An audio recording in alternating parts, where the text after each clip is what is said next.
Hoy vamos a comenzar un segundo tema. Ya vemos al Hijo del Hombre, Jesucristo, que habla a su iglesia.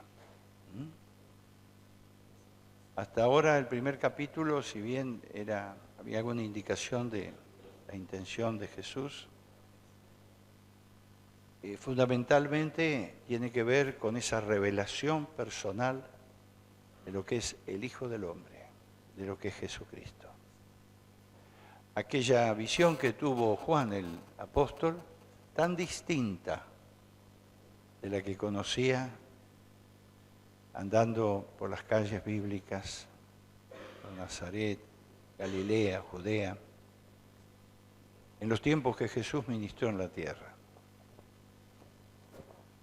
Pero él tuvo una visión de aquel poderoso Hijo del Hombre que ya había anunciado Daniel, y muy distinto al Jesús de Nazaret, pero el Hijo del Hombre revelado en toda su magnitud, como el poderoso que reina y que tiene dominio, autoridad, recuerde, profeta, sacerdote y rey. Pero ahora entramos en algo muy específico que es dado en lo que Jesús habla directamente a su iglesia. Así que esto es lo que nos va a ocupar un tiempito. Estamos hoy haciendo una introducción a lo mismo y después cada clase daremos de analizar y ver y sacar la enseñanza de cada iglesia que es mencionada aquí, que son 7 iglesias, ¿no? Así que el capítulo 2 y el capítulo 3 es lo que nos va a ocupar de aquí en adelante, en líneas generales, ¿no? Hoy para entrar vamos a mirar Apocalipsis, en el primer capítulo 1 al 3, que no detallamos mucho eso ahí, para definir que este libro que estamos estudiando realmente revela el corazón, el poder y el liderazgo de Jesús. Vamos a leer versículos 1 al 3 de Apocalipsis. Pido que busque su Biblia allí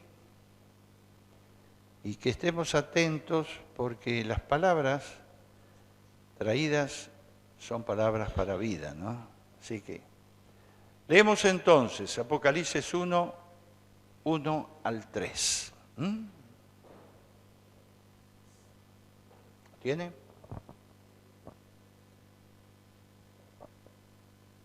¿Lo tiene? Bueno, leemos entonces. La revelación de Jesucristo que Dios le dio para manifestar a sus siervos las cosas que deben suceder pronto, y la declaró enviándola por medio de su ángel a su siervo Juan, que ha dado testimonio de la palabra de Dios y del testimonio de Jesucristo y de todas las cosas que ha visto. Bienaventurado el que lee y los que oyen las palabras de esta profecía y guardan las cosas en ella escritas, porque el tiempo está cerca.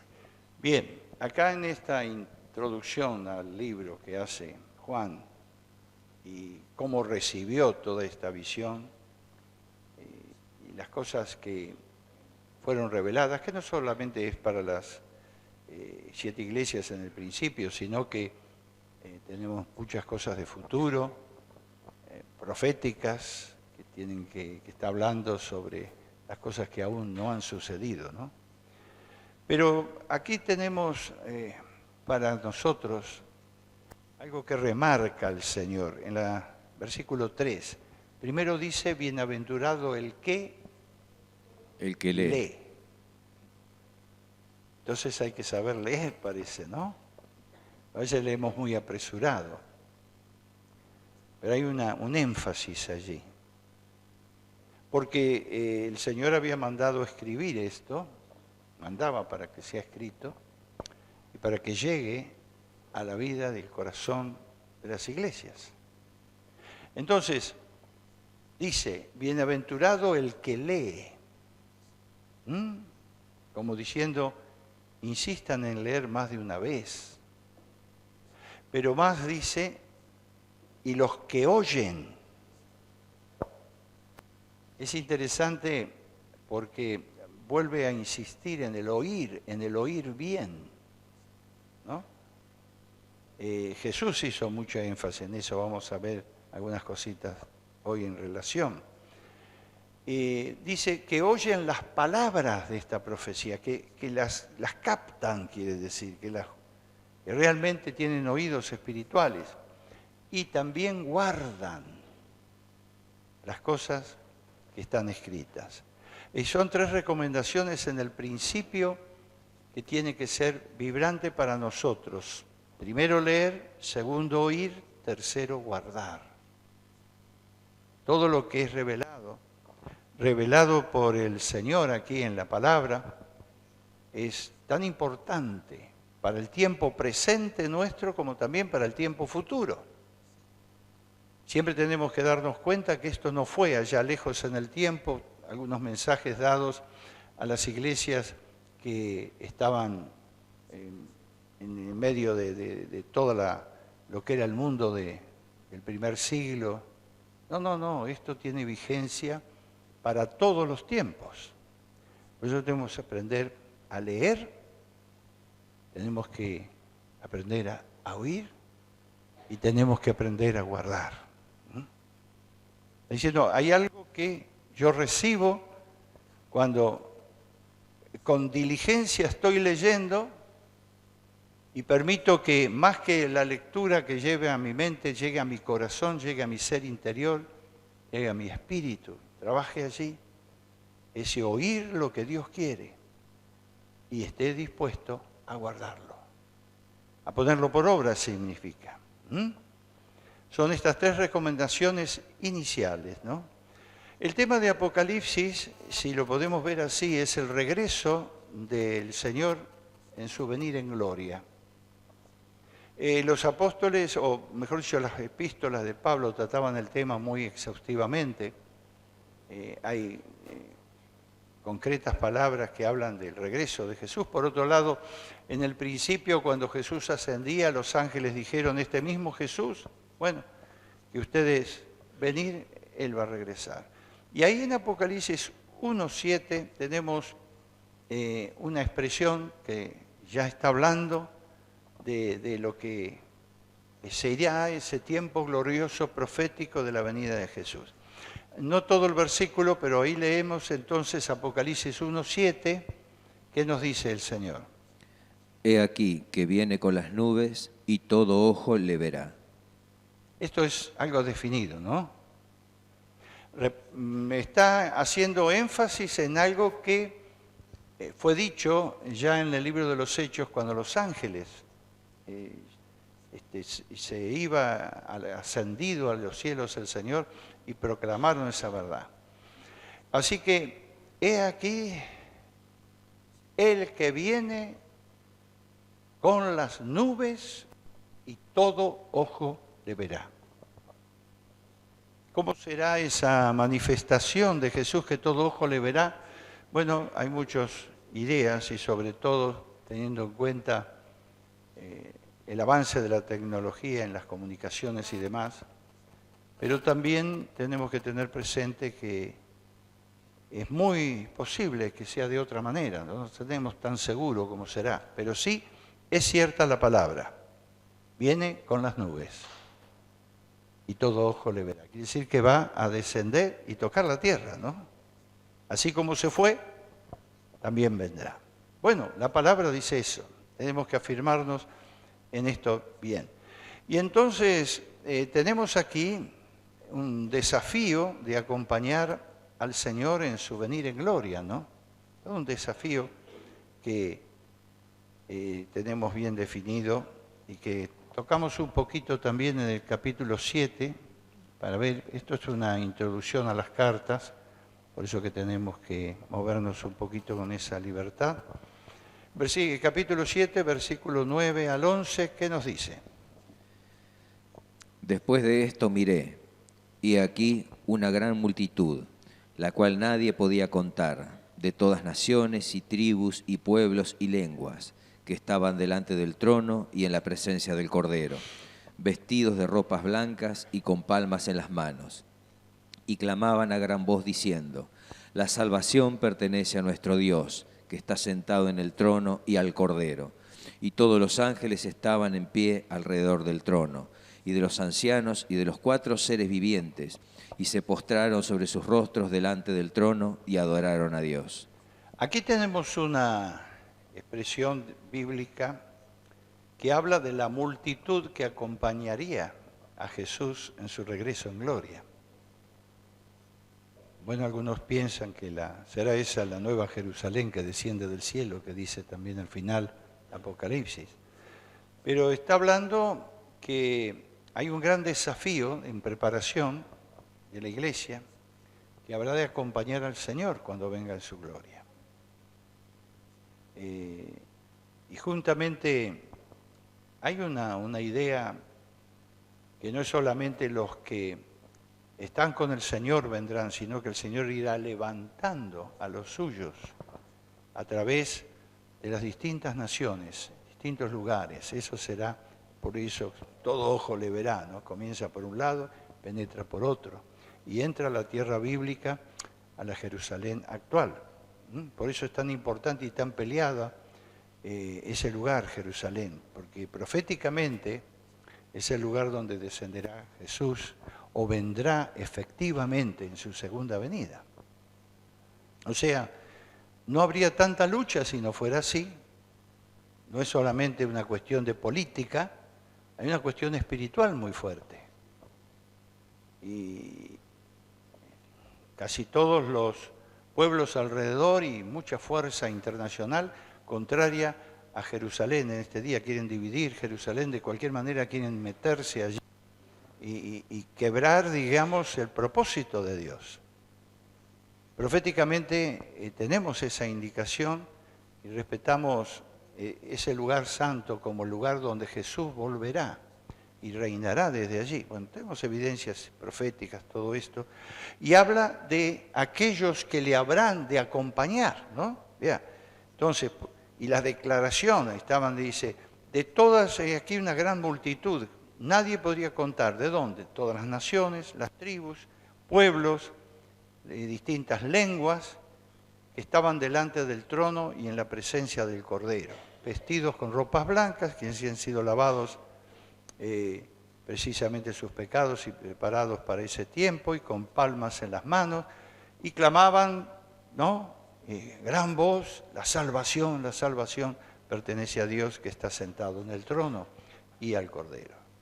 Y bueno, todos los ángeles y todos eran una motivación tremenda de adoración, pero podemos inferir ahí, darnos cuenta que esto está significando esa multitud de hijos de Dios que están siendo preparados para la venida de Jesús, que acompañarán a Él. Precisamente cuando tocamos el tema de las cartas aquí en Apocalipsis, tenemos en los capítulos 2 y 3 que Jesús da la imagen más clara de lo que Él quiere para la iglesia en el tiempo presente. O sea, no es algo específico de una iglesia, es el conjunto de los mensajes que el Señor da aquí en Apocalipsis 2 y 3, que nos muestra, diríamos, su específica voluntad para este tiempo, para todos nosotros. Esto nos lleva a ver que todos los creyentes deben prepararse para estos días. Por eso el Señor está llamando y está preparando, está queriendo, buscando. Primero, preparación significa, bueno, estar bien con Dios y estar bien con el prójimo. Y hay un llamado a ser vencedores, ¿vio? Porque continuamente vamos a ver que en las cartas enviadas a las iglesias se habla del terminar, de ser vencedor, de llegar al fin, ¿no? Que se conviertan en vencedores, no aquellos que vivieron aquí localmente, tanto en las iglesias como fueron, en los nombres y las ciudades, sino que se conviertan en vencedores hoy, ¿no? Para esperar esos días de gloria, y que se mantengan amando a Jesús con todo su corazón. En definitiva, el enfoque siempre de Jesucristo es el honrarle a Él Y hay mayor revelación también de su persona y su gloria en cada una de las manifestaciones y de las cartas enviadas a la iglesia.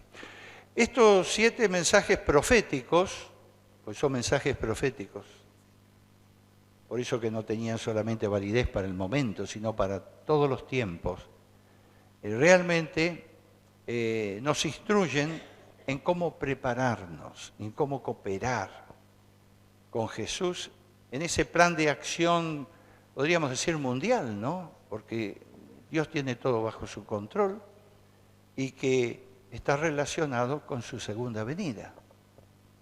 El enfoque final, ¿no? Jesús sabe la mejor manera de preparar a la iglesia. Por eso siempre tenemos el punto de la dependencia, ¿no? Y de estar bajo la sujeción del Señor.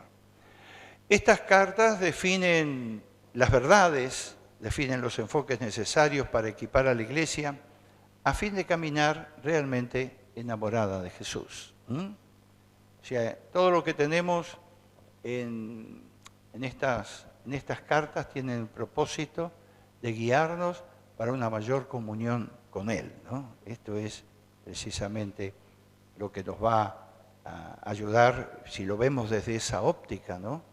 Y comprendemos todo el mensaje. Ahora hay algo que quiero mencionar, que hay un llamado constante, tener oídos para oír. Importante esto. Tener oídos para oír. Apocalipsis 2:7, ¿qué dice? El que tiene oído, oiga lo que el Espíritu dice a las iglesias. Vea entonces, el que tiene oído, otra vez esta insistencia, ¿no? A saber oír. No está hablando que estamos faltos de oído natural. Saber oír espiritualmente. Poder permitir que, primero de todo, esto señala que la verdad proclamada por Jesús a través de Juan era importante. No era un pasaje nada más. Él está llamando a perseguir la verdad en lo profundo, en lo más profundo de nuestro ser. Vean que es una apelación fuerte a la verdad, a seguirla, a entender el propósito de Dios, porque Él está llamando para esto y se necesita la ayuda sobrenatural del Espíritu Santo para poder comprender precisamente toda la verdad. No recordemos que el Espíritu decía, hablando en Jesús de la venida del Espíritu Santo, que es el Espíritu de verdad. Él es el que nos puede ayudar a comprender toda la realidad espiritual que se encierra en tener oídos para oír. Porque solo con la ayuda del Espíritu se entenderá la verdad, porque Él es Espíritu de verdad. Entonces Jesús hizo un llamado similar, podemos decir, al presentado en un principio al pueblo de Dios cuando fue el tiempo de la salida de Egipto y que se estaba formando un pueblo para sí a través de todo lo que fue el ministerio de Moisés en el desierto y toda la preparación en la tierra prometida.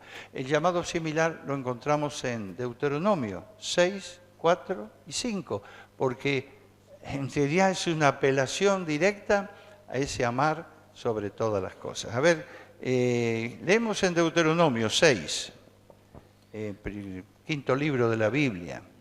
Hay una conexión, ¿no? Muy fuerte entre lo que el Señor está hablando, de ese oír con lo que ya había hablado a su pueblo en la antigüedad. O sea que no hay cambio en eso, hay un llamado constante, ¿no? Por eso que dice Deuteronomio 6, 4 y 5 lo siguiente.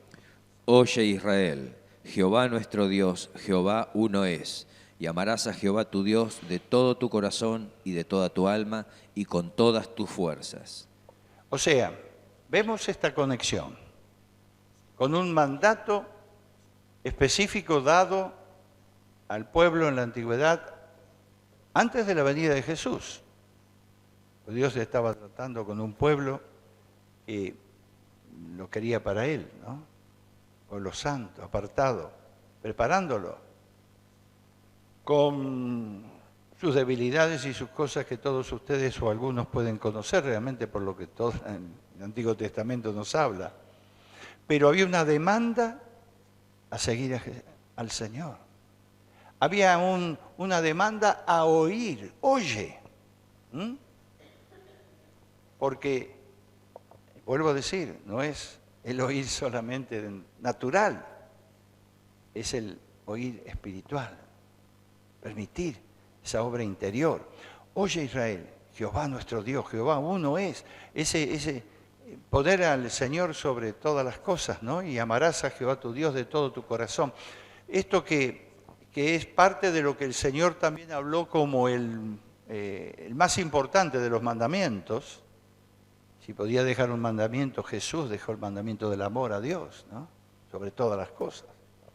Entonces, esto que es así, que Dios lo dio anteriormente, Jesús lo reafirmó, lo tenemos hoy también en este llamado final a la iglesia a través de estas 7 cartas, porque realmente el enfoque está en darle ese lugar preeminente a Jesucristo. Porque eso, amar a Dios siempre es la demanda más importante en la vida de un seguidor de Jesús.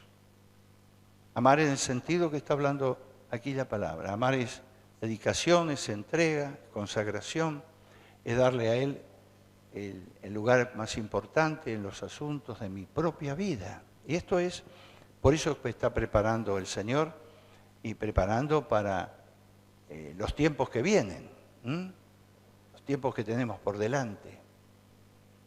Y tiempos definitorios en muchos aspectos, pero Él quiere que estemos preparados y qué mejor que estar, digamos, compenetrados de cuál es su voluntad y cuál es su deseo para nosotros. Entonces, si podemos hacer simplemente un repaso que después vamos a ver en detalle en estos mensajes que Jesús habla, no habla a las personas nuevas, habla a los que son nacidos de nuevo por la gracia de Dios, ¿no? Y es interesante porque cada una de las cartas, hablando a la iglesia que se ha comprometido, Él ofrece recompensas. Es importante, vamos a ver, cada una de las cartas está ofreciendo recompensas como incentivos para tener una mayor diligencia frente a las tentaciones y las presiones específicas de la vida, ¿no? Entonces, hay un llamado tan fuerte a vencer en estas 7 iglesias, ¿no? A perseverar, a continuar, a seguir hasta el fin. Si bien en muchas de ellas había correcciones que hacer y había pecados que el Señor no toleraba y llamaba la atención, sin embargo, el llamado, la insistencia era a terminar bien, a vencer hasta el final. No en alguna circunstancia nada más, sino estar listo para poder entrar en la gloria con el Señor o para cuando sea la venida de Jesús, ¿no? Preparado, siendo un vencedor. Cosa que nos gusta mucho cantar de las victorias que el Señor ganó por nosotros y lo que podemos nosotros ganar por Él, ser victoriosos. Pero hay una continuidad en esa victoria para llegar al final. Y esa es la insistencia del Señor y la obra del Espíritu Santo, por otro lado, ¿no? Que quiere y nos quiere ayudar para que esto sea realidad, para comprender todas sus verdades, para entender todo lo que Él tiene. Bueno, ¿qué significa vencer? Rápidamente vamos a ver una síntesis muy corta, porque después lo vamos a ver en detalle al estudiar las cartas. La primera de las cartas es a la iglesia de Éfeso. Y el llamado fuerte del Señor para que ellos sean vencedores era regresar al primer amor por Jesús hasta el final. habían dejado la importancia de amarle. Y era una iglesia muy importante, Éfeso, con una, diríamos, influencia muy grande a través de toda su zona, ¿no? Y sea madre de otras iglesias también. Pero, si bien vamos a ver todo el detalle, ellos debían regresar para ser vencedores al primer amor. Después vamos a ver la iglesia de la ciudad de Esmirna. El llamado era ser fiel en la persecución, inclusive hasta la muerte. Es una iglesia muy sufrida la que se presenta ahí, y estaban bajo una persecución muy cruenta en esa ciudad de Esmirna. Y ser fiel a la persecución, mantenerse a pesar de todo, inclusive hasta que si tuvieran que dar la vida, ¿no? Y como muchos pueden testificar de ese tiempo que así fue. En el caso de Pérgamo y Tiatira hay algo conjunto ahí un poco en esas dos iglesias que vamos a mirar también, que está el llamado es a resistir la inmoralidad e idolatría que había en su tiempo, que se había metido en alguna manera en muchos ahí en la vida de la iglesia, ¿no? Entonces, para ser vencedores tenían que resistir a ello. Sardis, otra iglesia también, debía desarrollar una vida de oración para retener lo que había sido dado. Estaba perdiendo lo que había recibido. Y debía desarrollarse y meterse fuerte en la oración para que así sea. Después tenemos a Filadelfia. Filadelfia, una iglesia que puede ser modelo en muchos sentidos, y era el perseverar en obediencia madura hasta el final, seguir realmente en ese camino de obediencia que habían empezado y por lo cual tenían una puerta abierta. Y terminamos con la Odisea, que va a ser la última iglesia que vamos a ver, que el llamado del Señor para la victoria, para vencer, era resistir la tibieza del corazón. Ahora nosotros no vamos a quedarnos en una sola iglesia como algunos a veces piensan que la Odisea marca mucho lo que es la iglesia moderna, la iglesia de nuestro tiempo. Yo creo que en cada una de estas iglesias tenemos poderosas enseñanzas que podemos sacar y recibir para el crecimiento, porque vencer significa realmente madurar en áreas específicas que Jesús enfatiza en sus mensajes para ser fieles a sus demandas, ¿no? O sea, solo pueden concretarse realmente por medio de la obediencia y la potencia del Espíritu que está con nosotros para darnos esa capacidad. O sea, en ningún momento podemos hacerlo en nuestra fuerza, y estos lugares que pueden ser medios extraños en los nombres y demás, Éfeso, Esmirna, Pérgamo, Tiatira, Sardis, Filadelfia y la Odisea,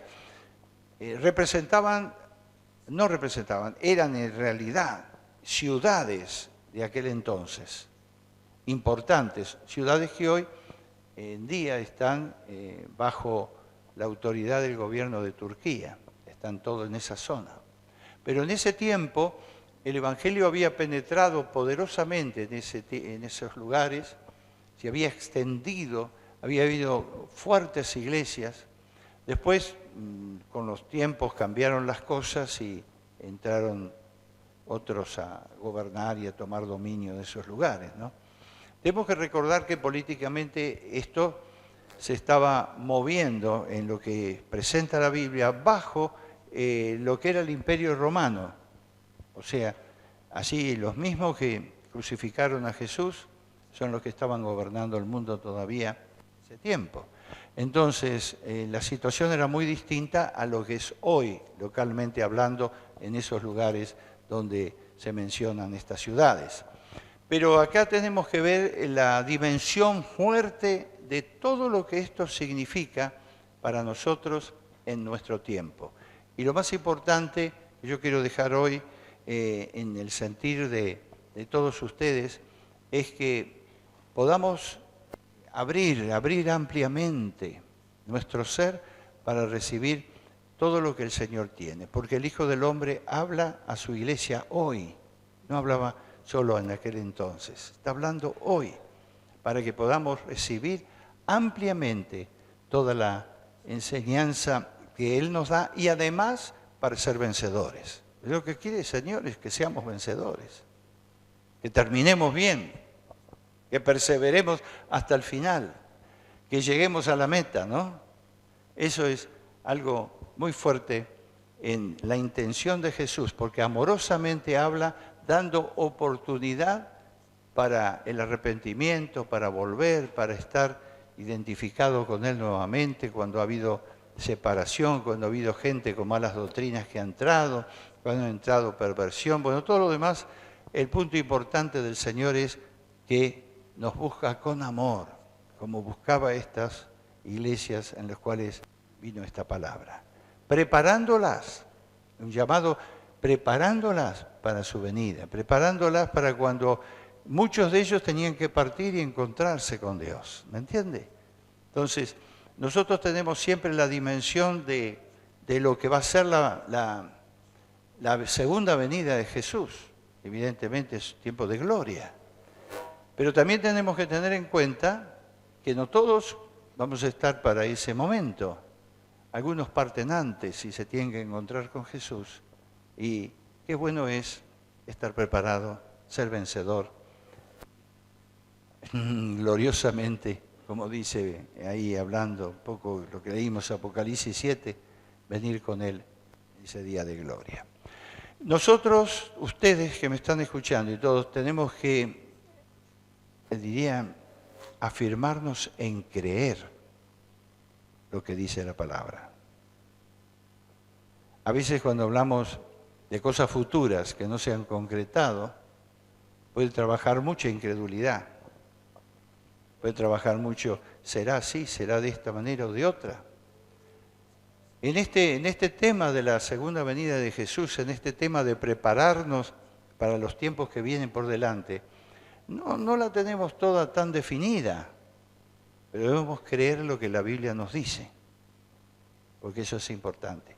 Por otro lado, voy a decirte, los mensajes de las 7 iglesias son tan vibrantes para nuestra vida hoy que, aunque no tengamos toda la proyección futura, sí tenemos que vivir el hoy, tenemos que vivir el momento, tenemos que estar siendo fieles en lo que el Señor nos demanda hoy para poder servirle, para poder andar bien en la vida y para realmente prosperar en todas las cosas. Por eso que no es solamente un mensaje futurista para cuando el Señor venga en gloria y se manifieste, no, es un mensaje para hoy, para vivirlo hoy y para realmente ser uno de aquellos que permanezca, prevalezca y venza hasta el final. Entonces, tengamos presente esto cuando entremos en los capítulos 2 y 3 de lleno. Yo les recomiendo que lean esta palabra en sus casas, Apocalipsis 2. Vamos a entrar directamente en la próxima, en el estudio de la primera iglesia. Pienso que nos ocupará una clase cada iglesia, pues no vamos a hacerlo con mucho detalle, pero sí para tener algo bien concreto de lo que el Hijo del Hombre, Jesucristo, nos está hablando. Porque no lo vamos a ver en el tiempo viejo, lo vamos a ver en el tiempo de hoy. Eso es muy importante. Así que prepararnos para todo eso y como estamos diciendo, el que tiene oído, oiga lo que el Espíritu dice a las iglesias. Yo podría decir, el que tiene oído, oiga lo que el Espíritu dice a las vidas. Yo podría decir, Señor, dame tener oído para oír lo que el Espíritu dice a mi vida. Entonces, en un momento lo tengo que sacar del vosotros, del ustedes, y decir para mí. Porque siempre el llamado es personal, el llamado es individual. Y Él dice, que tengas oído, oiga lo que el Espíritu dice para tu vida. Amén.